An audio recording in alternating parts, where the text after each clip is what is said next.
Hello everyone, আমি Jamal from Malaysia থেকে। Everyone, আমরা যে ফেরিটা সেট করি, যেটার উপর দাঁড়িয়ে বাইরের সাইডের রং প্লাস্টার যাবতীয় কাজ করা হয়, আর সেইটার কিন্তু আজকে আমরা আই বিম সেট করতেছি। অর্থাৎ লম্বা যে মালটি দেখতে পারতেছেন এটাকে বলা হয় আই বিম।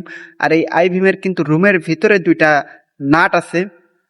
আর এই দুইটা নাট কিন্তু আমাদেরকে যথেষ্ট শক্তি খাটিয়ে কিন্তু টাইট দিতে হয়, কারণ এইখানেই কিন্তু এই নাটের উপর নির্ভর করে কিন্তু বাইরের সাইডের ফেরিটি দাঁড়িয়ে আছে। আর যেহেতু এইখানে কাজগুলো বাইরের সাইডে গ্লাস প্লাস্টার যাবতীয় কাজ কিন্তু বাইরে দাঁড়িয়ে করা হয়, সো এইখানে কোনো রকম গাফিলতি করার সুযোগ নাই। সো আমাদের যথেষ্ট পরিমাণ চেষ্টা করতে হয় এবং শক্তি খাটিয়ে টাইট দিতে হয়। এছাড়া বাইরে যে থাকে তার জন্য একটু রিস্ক থাকে। বাইচান্স যদি কিছু একটা হয়, এটা কিন্তু 34 তলা বাইরের সাইডে।